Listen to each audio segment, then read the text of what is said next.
искренне хочу сказать, ребят, иногда мне кажется, когда вот вы тоже понаблюдайте за собой, иногда, когда ты делаешь что-то очень важное, когда ты отдаешь, вдруг все выстраивается в один ряд. То же самое случилось в нашей академии, сегодняшней программы, вы это видите.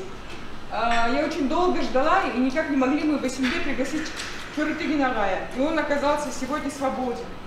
И вот этот ряд цепь, и когда я очень часто на академиях опрашивала наших участников, какой фильм из всех наиболее подходит к биографии Кыргызстана. Мы спорили, эти были разные фильмы. Кто-то говорил фильм Актана Рымкубата. В общем, разные были дискуссии, разные были предположения, и все называли один и тот же фильм. И он стал метафорой. Это тот случай в искусстве, когда фильм становится фильм, одно его название становится метафорой сегодняшнего дня. Этот фильм «Бельгийский маршрут», неизвестный маршрут, который мы сегодня увидим, может быть, кто-то из вас смотрит. Но нам еще повезло, сегодня к нам пришел режиссер этого фильма, Темир Бирназаров. И это тоже большой, мне кажется, большой такой человеческий факт и очень удачный, потому что сегодня из СМИ мы узнали, что вчера была большая презентация нового фильма режиссера Бирназарова «Талга». Я не знаю, о чем этот фильм, может быть, мы когда-нибудь его посмотрим, тоже обсудим. Но сегодня у нас есть возможность посмотреть этот фильм и задать вопросы режиссеру. Это очень дорогого стоит. И еще хочу сказать, когда-то в школе моя первая профессия, я хотела быть киноведом, но у нас не было такого факультета, и это внутри у меня осталось. Если оценивать разных режиссеров, у меня есть ощущение, что Бирназаров режиссер, который все свои фильмы снимает для внутреннего потребителя, для кыргызстанцев. Не для внешних, не для туристических, не для доноров, а именно для кыргызстанцев. Потому что этот фильм понять и почувствовать, и сопереживать могут в первую очередь кыргызстанцы. Я открываю вам этот фильм, а потом мы поговорим. Если кто-то захочет, потихонечку берите кофе, там, кофе-брейк, и смотрим.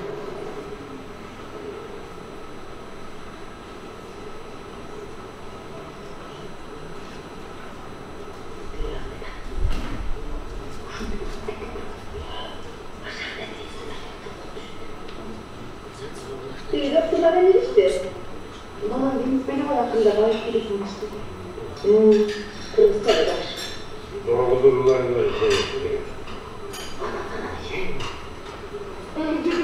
Пожалуйста, барыгы чугунга стоят. Магазинде тағы орайланған. Ой, қатты жүріп кетесіз.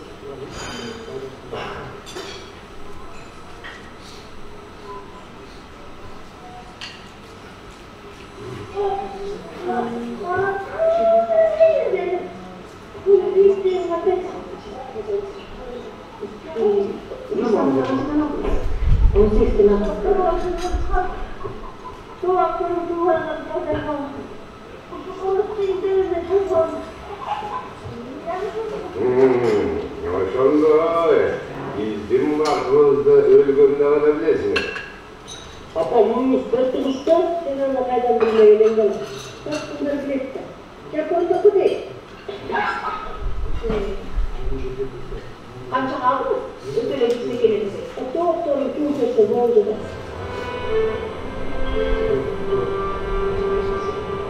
Муну карайсың.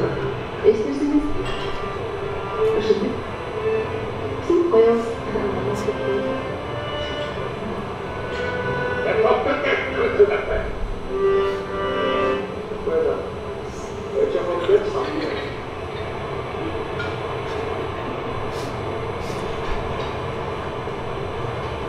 Ой, ulan ne var ya?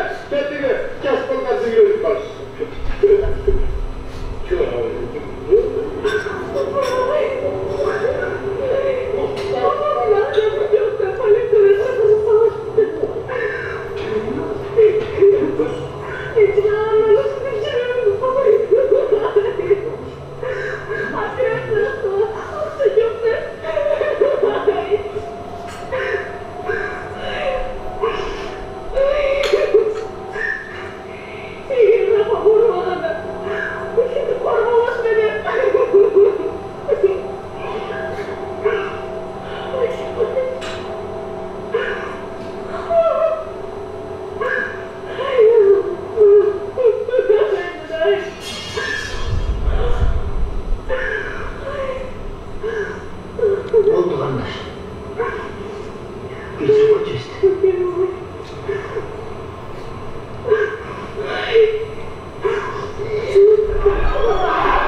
Все выбрали этот фильм для обсуждения. Дело в том, что в нашей академии эгида 30 лет независимости Кыргызстана. Это круглая дата, это независимость, но есть разные дискуссии. Кто-то говорит, что Кыргызстан не состоялся. Кто-то говорит, что Кыргызстану не повезло с водителями, с президентами. Кто-то говорит, что институты не состоялись. Есть разные концепции. Дискуссия, вы знаете, такая довольно бурная, очень похожая на то, что происходит в этом фильме. Но когда мы решили, что этот фильм включим в программу и будем смотреть, было две точки зрения. Первая точка зрения, одна коллега говорила, обязательно этот фильм должен быть. Он очень похож на то, что происходит в Кыргызстане. А другой коллега говорит, но опять же, чем заканчивается этот фильм? Не люди остановили этот бардак. Опять же, пришел некий парень, который все разрулил, и все случилось замечательно. У меня двойственные отношения к этому фильму, но то, что это фильм-аналогия, действительно очень близка к реальности, и ощущение, вот у меня первый раз, это фильм-аллегория, и первый раз шум, драки, и нет ощущения иного, да, нет ощущения шума, потому что, мне кажется, мы к нему привыкли. Я передаю слово режиссеру, не буду говорить много благодарностей, но это здорово, что вы к нам пришли, и это очень важно. Спасибо большое. Ребята, ваши вопросы, я буду передавать микрофон. Первый вопрос. Салмас багай, атым Адлет, Көлдөн келдим. Абдан илгери эле көргөн бул кинону, абдан жакшы кино да. Көптөгөн катылган нерселери бар да бул жерде. Бардыгындагы чечмелеп бүтүш оорго дейм да. Бул жерден биз көчөдөн уккан ушактар жөнүндө сурап көрөйүн дегем да сизденчи. Бул кино бул бийликти сындоо болуп деп эсептелип айтылып келет да. Себеби президенттер алмашып аткан, оппозиция чыгып, анан Кыргызстандын ушундай куралдуу күчтөрүнүн абалы, элинин абалы деп ушинтип, ошол ачыкты бетке айта албай, кино менен каткандыгы үчүн силерди ушу саясий куугунтукка алган деген имиштер бар да. Ошол имиштер канчалык чын, анан бул кинону ошо кинотеатрларданбы көрсөткөнгө тыюу салып атат деп ушундай көптөгөн сөздөр айтылып келген болчу да. Ошол боюнча суроо берип көрсөмбү дегем да силерге.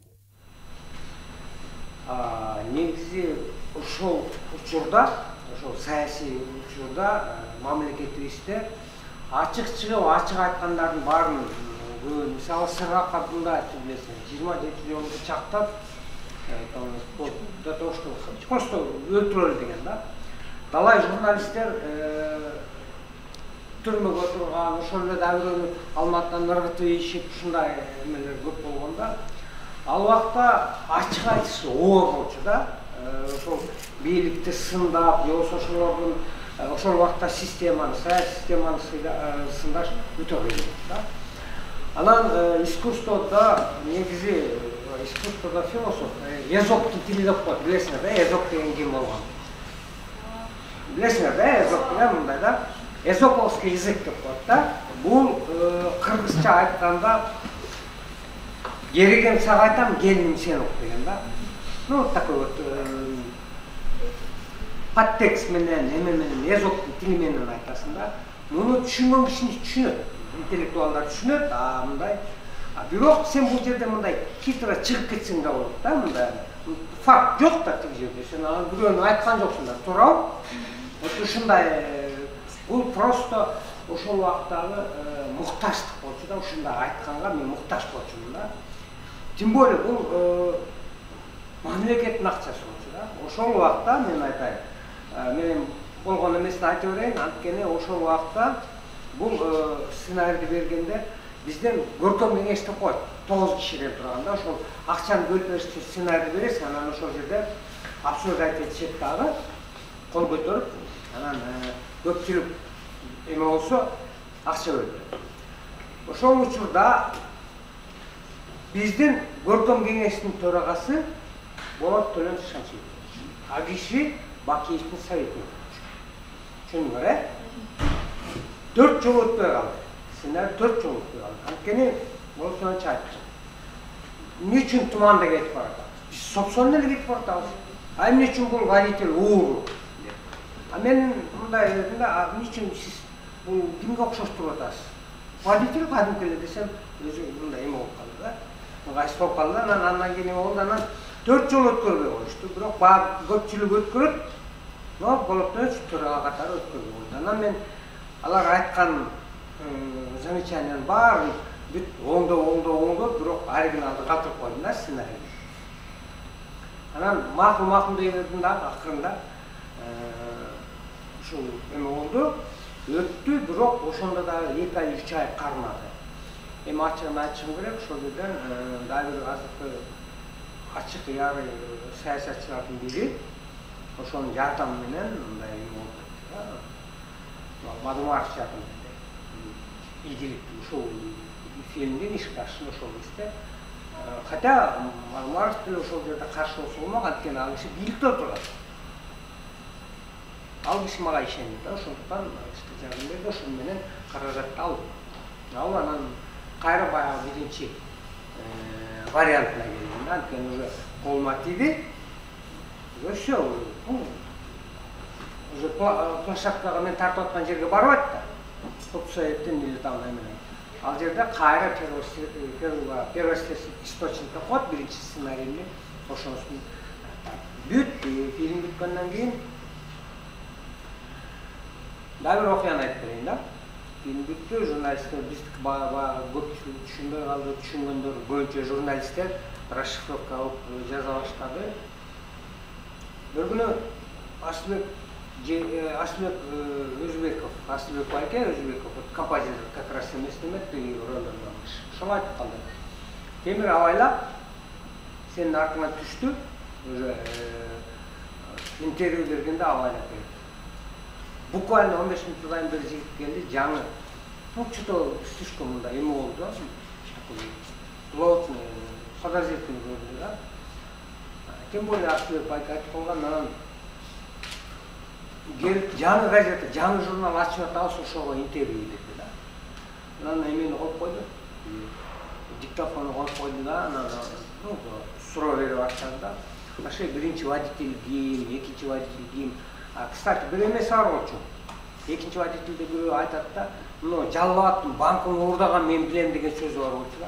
Ошону алып койгон жакшы болупту, дечет. Анткени баягы прямой асыл болуп калды да. Буквально эме болду. Ошону алып койгон жакшы болду экен, анан келип эле журналистмин деген жигит отуруп алып, биринчи водитель ким, анан тигил ким, эме аябай суроолорду эме суроо что-то подозрительный болуп калган. Ал водитель менин айылымда бир байке ушундай дей берди. Күлүп койду. Вообще мен айтайын деген нерселер, жөн эле ушу биздин айыл тиги бул дей берди да, мындай. Анан күлүп коюп кетип калды. Потом революция болду. Эми анын ортосунда да эки чөй келди, коркутту, колуңду сындырабыз, бутуңду сындырабыз, ушундай нерселер болду дейм ал. Бул менин эмеси толтура болду да. Даже Жаныш Бакиев приемына чакырып атат дегенде жакын эле адамдар айтып келди. Биздин ошол убакта менин өзүмдүн эле коллегаларым менин көзөтүп кетти. Алар газетага да акча төлөп жаздырышкан. Муну жок кылыш керек деген ошо газеттер болуш керек. Вообще биздин мамлекетти шылап, ушинтип президент шылдыңдады, тигини шылдыңдады, мындай немени жок кылыш керек. Анан ошол эле Жаныш Бакиев чакыртып атат деди, окуп эмесине фондуна келсин деди. Анан жакын адамдар айтып телефонун өчүрүшү менен жоготу. Анан экөөнүн революция болуп кетти. Ошо менен кетти да. Ошондуктан бул жерде баягы бул жерде алар деле фильмди расшифровкалап толугу менен түшүнгөн эле да. Анан кийин жанагы журналист айтып атпаймынбы жанагы? Журналист келип кетти. 6 ай 7 айдан кийин Дом кинода бир показ болуп ошол жакта жүрсөм ошол жерде жүрдү. Анан баягы учурашып Кубат деди, Кубан деди ушундай жигиткен. Таанып атасызбы дейт, анан бир жерден көргөнсүң мен ушундай интим. Жашпа кетчү. Мен өзүм жумушумду кылдым деди да, мен өзүм жумушумду кылдым деди. Анткени жастырып кел деп айтыптыр да, ушул өзүнүн условия жастырып кел депти да. Жаздырып бардым дейт. Что дейт анан мында вроде ничего особенного деп койсо. Анан күлүп койду, сиз бирок ушунда туп-туура алдыңыз. Мен я был вынужден дейт да, просто алып барышым керек болчу дейт. Анткени ал кишиде иштеп аткан дейт. Бирок сиз аябай ушундай окуялар болгон да. Анан мен баатырлык эмес, эми ошол убакта журналисттер далай ошол системага, саясий системага каршы чыккандардын көпчүлүгү запкы көрдү. Мен аны ошондой тил менен айтууга мен мажбур болгом да. Просто ага чейин Акаевдин убагында «Свалочный рай» деп документальный фильм баштаган. Акаевдин убагында 2001 жылдары свалкадан эл барып казып, ошонун алдында 9 киши өлгөн свалкада алдында калып, ошол жөнүндө тартып баштаган «Свалочный рай» деп тоюштун биздин мамлекеттин акыбалын билгизейин деп. Болгон кассетамды алды, магнитофонду алып барып, Удуга 1-2 күн камады, эмелерин алып анан кайра чыгышты. Ошол 2002 жылдан баштап кыргыз киносуна мени мындай тайный да, мындай приказ чыгарып коюшканда, что экинчи жолу болсун деп ошол офисинде алды, бүт баарын чыгарып кетишти ушундай. Ошол убакта директорлор, ошол убакта Акаевдин Бермет Акаев оператор, сиздер билесиңер, Кыргызстан директор, кийин Акаев кетти алышты. Ушундай нерселер болгон бул жашоо экен да. А можно, да? Микрофон. Нет, найдились. Бардык нерсенин эмеси ошо байлыктын айынан барышат экен да ушундай нерселерге. Адам канчалык өзүн байлыкка байланбасаңар аябай свободно болсуң, эркин болсуңар да. Ошон үчүн эч качан акчага, байлыкка байланбагыла. Эч качан. И бийликке да бүттү. А бийликке жетиш үчүн бизде азыр байлыкка жетиш үчүн бийликке умтулат. Анан көпчүлүгү бизде депутат болот, министр болот, тез эле болот. Тез эле болосуң, министр деле болосуң, депутат деле болосуң, даже президент боло аласың, бирок адам болуш өтө оор. Адам болуш да, өзүнүн абийдин сактап калыш, адам болуп калыш эң кыйын. Саламатсызбы? Мен Алматбердин, Шейх Шайманов. Мен сизге 2 суроо берип кетейин дегем. Сиз 4 жолу сценарийин өзгөрттүм дедиңиз, ошол фильмдин ичинен кандай орчундуу моменттерди өзгөрттүңүз? Жана экинчи суроом сизге балким кабыл кетип калыптыр. Сиз айтып кеттиңиз, саясатчылар жардам берет ушул фильмдин чыгышына. Сиздин оюңуз боюнча кандайдыр бир саясатчыга ушул бир саясаттык курал болуп калды деп ойлойсузбу ушул сиз тарткан фильм? Саясатчыга бул фильм курал болот го. Ооба.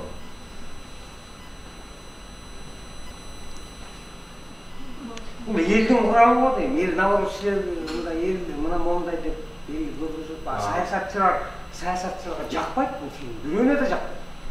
Менимче ушуда экинчи фильмин да жакпайт. Кумарда. А жерде деле чиновниктердин образын эми шылдыңдап атсам, водитель кылып ондай кичине деңгээлден төмөндөп атсам, кайсы саясатчы атат?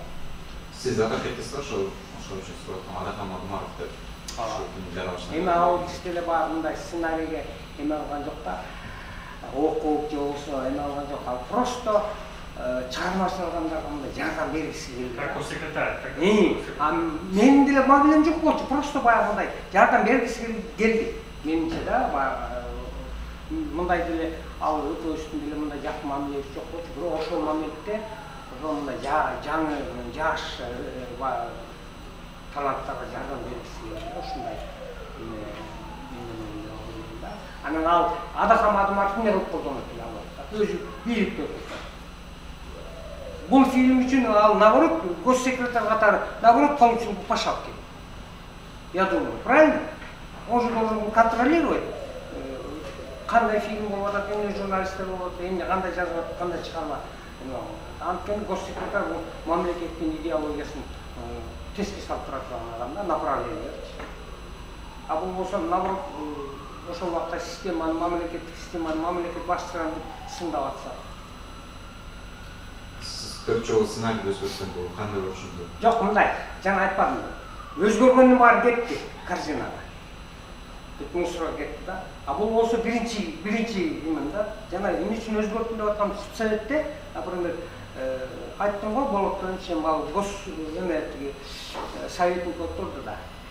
Президенттин советин. Анан алар любой мамлекеттен заказчиктен мамлекет болгондон эч качан мындай өзлөрүнө жакпаган нерселерди сразу эме алып турат да.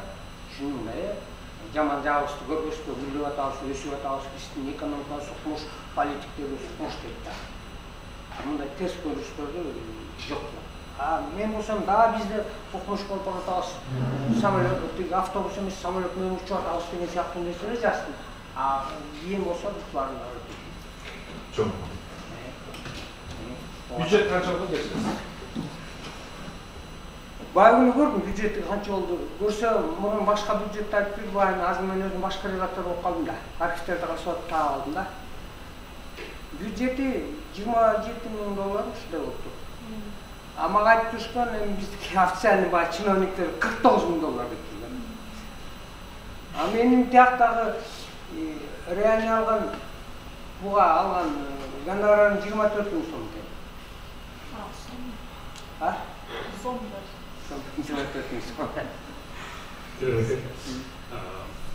Рахмат сізге. 90 жылдардан кейін Кыргыз киноискусствосы түзүүчүлөр толкун менен кирген биздин көрүнүктүү корифей журналист болуп калдыңыз. Сиздин чыгармачылыгыңыз, өнөр канаңыз белгилүү. Шындай абдан сезимтал, башкача өгүт томураган, анан шындай белгисин ашып менен сиз Кыргызстандын толкун истинчиси деп коюп, картасын ачып бергенсиз да. Бул чындык да, бул жерде баардыгын көрүп турабыз азырчы. Кайсы моментти кайсы эпизодду албайлы, бул биз Кыргызстан азыркы учурда каша абалы да. Бул белгисин ошол бакит мезгил, акайт мезгил, азыркы мезгилде дагы уш нерсе болбой эле, туура болуп атат да. Бул мындай айтканда Кыргызстан саздан сурул чыкпайынча биз белгисин ашып биздин чыныгы жүзүздөп келе беребиз байке. Сизге чоң рахмат. Анан эми бул жерде табылганындагы ийгиликтүү болуп, ушул сыяктуу дагы башка тематикада сизден бир көп шедеврлер күтөбүз. Билебиз сыяктуу кичине мындай бир саясат бар кинонун өзүндө. Ошого карабастан сиз дагы тартыңыз, анткени сиз мындай тамырды, адамдын тамырын көрчүнүн, мындай тамырын кармап сезип, мындай табитти оңдогон фильмдер чыгарбасак, көрүп атабыз, кашанын бары жүрөт. Андыктан сизге ийгилик, байке көп жашаңыз.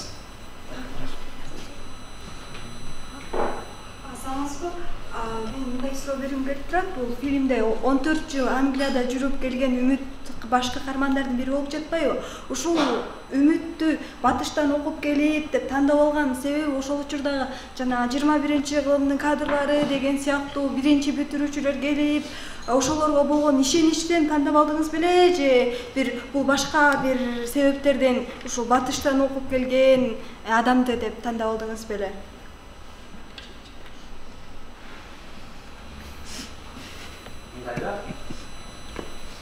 Мен азыр деле үмүт этем да, азыр деле бирок ошолордун мына мисалы 30 жылда эмнеге жетиштик деп атпайбыз, көп нерсеге жетиштик, билесиңерби? Аябай көп нерсеге. Мен союздун адамы катары айтайын да, биз жвачкага, буга колбасага буга айтканда ошого ыраазы болуп жүрчүбүз да. Көрсө башка дүйнөдө бар экен да. Мен биринчи Японияга, Францияга барганда аябай шок болгом да. Көрсө башка дүйнөдө бар экен. Башка система бар экен. Башкача жашасаң болот экен да. Анан мен азыр муну айтып аткан себебим азыркы жаштарда келип атат да, Европадан билим алып келип атат, Япониядан башка жерлерден келип атат да. Мен буларга ишенем да.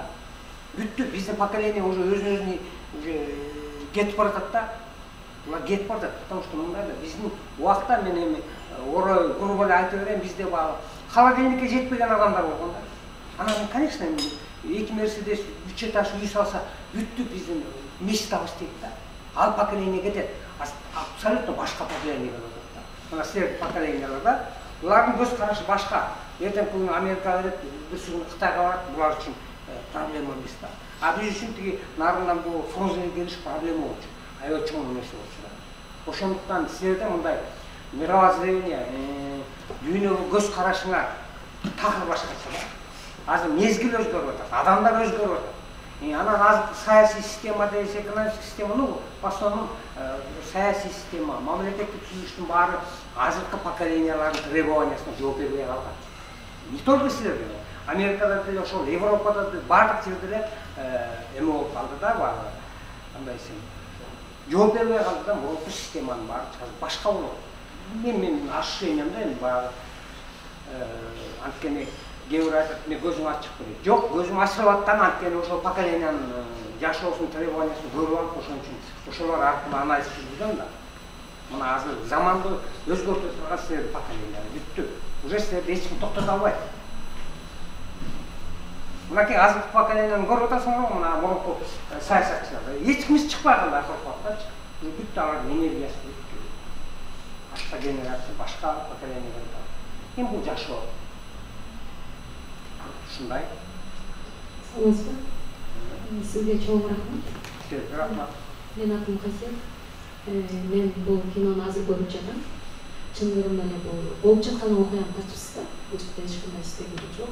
Бул Кыргызстандын ичинде чын эле туман бойдо биз бир жолду азыр көрө албай атабыз да. Анан бир ой пайда болду да. Эсине сизге шанс берип, ушул кинонун бир жерине толуктоо, же жүргүзүүгө киргизсиз, кайсы жерин толукталып, кайсы жерин алмаган элес да. Кайра точно ушундай эле тартат элем да, бирок только пленкага тартат элем да, мында пленкага качествосун аябай жакшы кылып тартат элем да. Бул фильм азыр Өзбекстанда өздөрүнүн академиясы бар да, режиссерлорду окуп чыккан. Ошолордун учебный программасында. Тажикстанга тажик тилине которуп алып 6 жыл прокат кылышты да. Анан ошондуктан муну оңдобойт элем да, анткени ошол убакта биздин КМШ, кыргызча КМШ өлкөлөрүнүн эмесинде пространствосы болсо ошол убакта бүт баарынын акыбалы ушундай эле да. Баягы прибалтиканы кошпогондо эми алар тез эме болуп кетти. Башка өлкөлөрдө биздикиндей эле. Бүт эле биздикинен хуже бар. Анткени биздин жаштар, биздин эл все-таки мындай көрүп атасыңарбы, мындай более активный, более мындай эме да, чыдабай кетет да, аргетсиздикке чыкканча 3-4 жыл революцияга кийинди анан өткөндө бир казак политик менен сүйлөшүп калдым, айтып атсам, силер бизден 56-жыл алдыга кеттиңер дейт да. Анан таң калдым, эмне сен экономика жагын караба дейт. Бизде тиги газовостагы тиги бензиндин акыбы түгөнөт дейт. Бирок аны сезинбейт. Биздики артта калды силердики. Биздин жаштар азыр эми эч нерсе учурап алдыга кетти. Центральный азыр эң алдыда жүрөсүздөр. Эми бар политический жагын айтып атат, ансизм жагын айтып атат. Конечно, бир чети аябай кубанасың. Бир чети эми баягы кээде өкүнөбүз, миграция көп тияка бияка кетип атат. Бир чети ушул жакшы дейм да. Анткени жаштарыбыз ошол барып тияка кыйналып, баарын көрүп уже отношениялары өзүбүздүн мамлекетке такыр башкача да.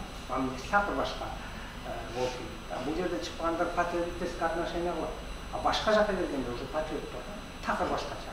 Мисалы ошол Америкадан жашаганда өткөндө 18 миллион акча доллар чогултуп беришти баткендикке, туурабы? А биякта местныйлар чогултуп береби? Бербейт. Биякта бизнесмендер бар, миллиардерлер бар. Бирөө тыйын бербейт. А тигилердин сознаниясын ансизм көрүп атат.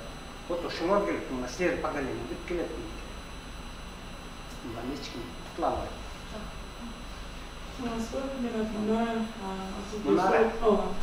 Сол бирейлерме ушундай мындай айтканда сиздин жашооңуз кылдын ушундай турган мезгилдерде болгон экен, анан саясий куугунтукка учурап калган, камалып кетишиңиз мүмкүн эле да, эгер ошол кинону тартып эгер саясатчылар жакшылап аракет кылган болсочу, анан мындайча айтканда, что вас вдохновило работать в этой сфере, и не боитесь ли вы в дальнейшем работать в Кыргызстане, да, дальше, потому что вот новая власть пришла, и как вы видите, уже вот мыйзамдар прям мундагыдай иштей атат, да, даже если вот депутаты, они неприкосновенные, но их уже, да, если мы чакырып, допрос кылып, камашат да, ачыгы И сейчас вот азыркы вот моментте вы не боитесь ли вы вот политиков, да, что они могут угрожать вашей жизни, вашей семье и так далее. Ваша жизнь вот, может стать, да, вот, на этом, даже потому что лучше на азырк момент берешь. И что вас держит? Тут целый комплекс вопросов. Но позвольте я воткнусь. Дело в том, что, наверное, вы не совсем знакомы с творчеством режиссера Берназарова и не видели фильм «Господин президент». Потому что по рискам, о которых спрашивает Мунара, «Господин президент» гораздо резче, и там речь идет о конкретном человеке. Я узнала ваше творчество, когда мы были на встрече с Осмон Акун Ибраимовым. Мы замечательно разговаривали в Азаттыке на дискуссии, и когда прозвучала фамилия Берназарова, он просто сорвался, он очень был возмущен. И он сказал, что это отвратительный, ужасный режиссер. Его последний фильм «Господин президент» это просто вот, это ужасная гадость. Он сделал рекламу, я пошла посмотрела. И он оказался персонажем этого фильма. Так же, как и президент Акаев. То есть, я, забегая вперед, хочу сказать, что посмотрите, познакомьтесь, это очень интересный режиссер, и у него очень интересное творчество. Рисков много. Переводя этот вопрос, вы не боитесь, например, окружения Акаева? И второй, последний вопрос был очень точный. А вы, почему вы все еще здесь? Да, если без конкурса, анда балдар ошкол болуп калат. Туура? Биз конкурсок сер болот. Сер болсоң, сенин балдарың кылчылыкта бар. Сен мындай дешең, туура? Шо? Имки суроо? Здравствуйте, меня зовут Ахтиек. Ахтиек? Да, это второй раз, когда я смотрела ваш фильм. Первый раз мы смотрели вместе с семьей. И у меня вопрос касательно сценария. Все мы знаем, что все фильмы, сериалы снимают по сценарию. И также мы знаем, что иногда в сюжет попадают, в кадр попадают случайные моменты. И хотелось бы узнать, были ли у вас случайные моменты, попавшие в кадр, которые не были предусмотрены в сценарии. Спасибо.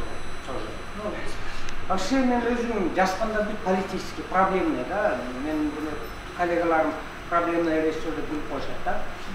Потому что бізде көбінчөсү мен коллегаларым көбінчө сүйүү темасына, башка социальный, там, башка темаларды тандашат да. Мен болсом, ушу мени көйгөйүм ушунда не столько социальный, а больше өзүмдүн мамлекетимди, простой адамдардын жашоосун көргөсүм келет. То есть, ну, политизированный мен, да, режиссер, да. Анан Ахтилектин суроосуна. Мындан 4 жыл мурун киностудия Талип Ибраимов деген главный редактор бар, жазуучу. Анан ал бир киши бар, мен жакшы көрөт да. Он тоже резкий человек. Анан бир күн чыгып калды. Барсам, кичинекей рассказ бар экен, 16-17 барат. Бир жызык кыз менен бир кишинин ортосундагы отношениясы. Анан менден сурап калды, ушуну, то есть берди да, оказывается, как имеет право главный редактор утвердить эту подпись. Ушул кинону, ушул режиссер гана тартат, только ему доверяет, бекитип коет. Анан мына только тебе доверяю, могу сценарий деп, рассказын окудум, анан келдим айттым да. Талип ake, буга чейин Кумар деген фильм тарткан, тоже такой кыз менен неменен, жаш кыз менен крупный бир чиновник, да, это тоже мындай история болгон. Ошол чиновник баягы игрушка алып келип да, бир жаш кызды. Ошол эми просто үлкөн отношениясы, үлкөн мамилеси жөнүндө кино экен, кыз менен, жаш кыз менен чал. Такой пожилой адам, да. Анан айттым, ушундай, мен кином бар тарткан, билесиз десем, да, ошон үчүн берип атам деп. Кандай кыласың деп. Мен полностью мен кайра жазып чыгайын деп. Каршы болсоңуз, мен жазып чыгайын деп, макул деп. Берди, бирдем алышып отуруп, кайра кайра заново жазып чыктым да өзүмө ылайыктап мындай такой, ну, концепциясын башка кылдым, идеясын башка кылдым, анан келди бирде мага Штайн келди айтты, сен эмне менден да кыйынсың. Жок, кандай болсо ошондой тарт деди да. Анан ойлоп айттым, давайте мен конфликтке барбайм, тартпайм, любой режиссерди алып көмөктөбөйт деп отказ берип кеттим. 3 күндөн кайра келди. Всё, мен макулмун да, кандай кааласаң тарта бер. Анан кайра баштадым. Группамды чогултуп, кайра жазып кирсем, 4 күндөн кийин кайра келди. Жок, кандай болсо ошондой. Анан мен дагы отказ бердим да. Анан көрсө ал киши рак болуп, катуу ооруп жүргөн экен да, каприлистеп алган. Анан бир айдан көз өтүп кетти. Анан баары чакырышып, айтышты, ушуну бүтүрүп берчи. Анан тема, честно говоря, мени мындай анча эметкен эмес. Ну, такой для меня, ну, сүйүү темасы. Анча эметкен эмес. Анан тем более bir определенный bir эмеси суммасы акча уже королуп кеткен экен, ушуну выручать этишти деди да. Мени ошол выручать этип, киностудияга акча кеткен, ошо Талип акенин арбагы үчүн деди. Анан барып выехал, жанагы кызды алдым, главный геройду алдым, мотоцикл алдым, шапка, калпак кийсин болду. Калган ошол жерден отуруп жазып аттым да, түнкүсүн жазам, күндүз тартып аттым. Ошондуктан актерлордун баары тең өзүмдүн группамда. Мындай карайм да, ассистент сен бул ролду ойнойсуң дейт, эртеси водительди ойнотом, ушинтип отуруп бүт группам ойноп чыгышты да. Түнкү ырсык сценалар. Анан эң ошол кыргыз киносунун тартында эң чоң приз болуп калды ошол. Жооп бердимби Актилек? Нормально? Ребят, у нас осталось 6 минут. Кто не успел, тот опоздал. Саламатсызбы? Мен Марлен. Менде мындай суроо, ошол фильм боюнча да. Ошол фильмде жанагы айдоочу жанагы отургучун алып кетти го. Андан кийин ошонун ордуна жанагы ээрди берди да.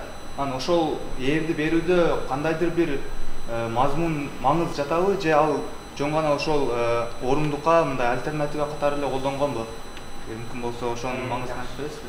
Кыска жооп берейин. Кресло бул баягы символический эме болду. Акаев кеткенде эмне кылып кетти эле? Креслосун алып кетти, президенттик эмесин. Аркасына барып алып кетти дейт, туура. Ага чейин бирөө убакыт отурду го. Түшүндүңөр да, кыргызча. Аркасынан барып алып кетти. Билесиңерби? Ошол. Түшүндүңбү? Саламатсыз, менин атым Саид. Мен атымдын. Биринчи суроо, сиз кино жаратуучу катары белгисиз маршрут буга чейинки господин президент азыр кечегинде да кинобуз презентация болду. Жараткан кинолорубуздун эң жакшысы же болбосо эң жакшы менин чоң эмгегим деп кайсыны эсептейсиз? Бул биринчиден. Экинчиден, сиз азыр менин жашымда 23 жашта болгон өзүңүздүн кезиңизге бир сөз айта турган болсоңуз, бир сүйлөм айта ала турган болсоңуз, сиз өзүңүздүн 23 жаштагы кезиңизге кандай сүйлөм, кайсы сөз айтмаксыз? Рахмат. 23 жаштагы өзүмө кандай Совет. 23 жаштагы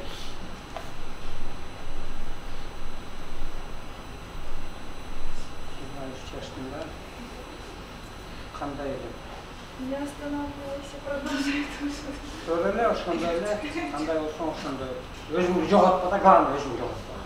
Самостоятельно бол. Эмгек боюнча эң жакшы эмгегим деп кайсыны танытасыз? Менде чыгармаларым бүт эле мындай да. Любой чыгарманы өзүмдүн балам сыяктуу болуп, ошондуктан бир балам жакшы көрө жаман эмес. Ата үчүн, эне үчүн баары жакшы. Ошон үчүн баарын жакшы көрөм. Баарына тең кыйналып жазам. Баардык чыгармамды тартыш үчүн канча каражат, канча нерсе деп баарын тең. Дагы бир суроо, кечеги Бекзат Турматов деген режиссерубуздун Аврора деген киносунан көрсөңүз керек сөзсүз. Мен ошол Аврораны азыркы белгисиз маршрутка салыштырдым. Көргөндөр түшүнсөңүздөр керекмин, да? Сиздин Аврора боюнча оюңуз көргөнсүз? Сиздикине окшош да? Суроо деп былай дегенде, орнан суу болуп калышы мүмкүн. Биз кинону көргөндөн кийин экинчи жолдан дос балдарыбыз болуп, ар бир кыймыл, действияга чечмелерин ойлоп чыкканбыз да. Бул эмне үчүн мылтык катпай калды, эмне үчүн жарык өчтү деп бүт ошо Кыргызстан тарыхына байлап жана бизге бир табышмак болуп калганда, ошо табышмакты айта кетсеңиздерчи. Бул жаңағы мұғалимчи оппозициянын ролун көрсөтүп атпайбы тиги жаңы айдоочу алмашкандан кийинчи анан ошол оппозиционер Текебаев же болбосо ал деген Американын жаңы базасына киргенде кепкаларын уктап американский акчаны алып калып атат да же МПОшниктер ошо Американын банктарын алып жүргөн. Ал МПОшниктер деле мындай яркий мындай эме чыгарган эмес, андай МПОшник болуп деле ойлогон эмесмин, просто баягы слой бизде элдерде бирөө мугалим бирөө эменин эмеси да представитель өкүлдөрү болуп ар кандай чыкканда ошондуктан мен ал жерде баягы мындай бөлгөн эмесмин да категорияга депчи. Ал убакта билесиңер, американ солдаттары, орустар, жаш солдаттар болчу. Өзүбүздүн солдаттар ошондо эмеге чыгып аттын газетага, автоматын жоготуп тамак ичип барып анан унутуп калып ушундай окуялар болгондо биздин аскерлердин акыбалы өтө начар. Адыл Саидбек, акыркы жана үмүт тууралуу жөнүндө тактоо эле. Диалогго киришкен жок да туурабы? Мисалы 2020-жылда эле картина болду да. Сиз 12 жыл мурда тартыпсыз. Дагы ошондой эле картина болду октябрда. Диалогго келе алышкан жок, натыйжада криминалдар алып келип туруп кокон кандырларды көрдүм. Анан акырында ошол үмүт тууралуу бул баягы үмүт көтөргөн калкта батыштан келип туруп акылдуу адамдар баардыгын жетелеп кетиш керек деген бул каалоо тилек же ушундай болуш керек деген чагылдыргыңыз келдиби же өздөрү жоопкерчиликти албай бир герой бүтүрө эле азыркы коомдогу кыргыз калкы 2008-жылда деген ошону билдиргиңиз келдиби? Ошону бир аз. Биз эле кыргыз эле эмес, баардык мындай да. Баардык элдер ушундай экен да. Бул эми мыйзамдуу нерсе болуп калыптыр да, баардык эле бир лидерди күтөт, туурабы? Биз эле эмес, Американы көрүп атасың го, Трампка буга деп ызы-чуу болушту го дейт. Анан биздин именно вот биздин кыргыздын коомчулугу кыргыз тартып кетти. Баары тең президент болушу, туурабы? Баары тең лидер. Ошондуктан биздин айырмабыз более мындай дагы 15-20 жыл ушундай система демократия болуп турса, бизде баары эле президенттер ойноткан. Президент бизге кереги да жок болгон. Мынакей ковид болгондо эл өзү уюшулду да, туурабы? Эл өзү уюшулуп, өзү эме болду да. Анан мен ойлойм, бизде жана институттар бар да, мисалы орган дейбиз, элди коргой турган орган, анан тиги алардын кереги да жок болуп калды. Адам биздин коомдун ан сезими ушунчалык өсүп баратат, кийин ошол милициялардын да кереги жок болуп калат бизге. Конечно, медицина керек болот, а калган органдар азыр порядокко келтиришти кереги да жок. Мисалы мен ойлойм, даже президенттин форма правления деп атабыз да, форма правления бакшы эле элдики эле болуп калабы деп ойлойм да. Уже эл деле өзү уже не будет нуждаться в президенте, я не знаю, там, может быть, символически болор, а так мындай темп менен жүрүп отурсак, биздин мен ушуга кубанам бир чет, конечно. Мунун баары азыр силер чогулуп отурган нерсе дагы, мына өзүңөр көрүп отурасыздар, мына жаштар, билбейм, башка мамлекеттерде деле бардыр, бирок ушундай активный бизде эле Кыргызстанда. Өзгөчө активный, өзгөчө мындай саясатчыл экенбиз.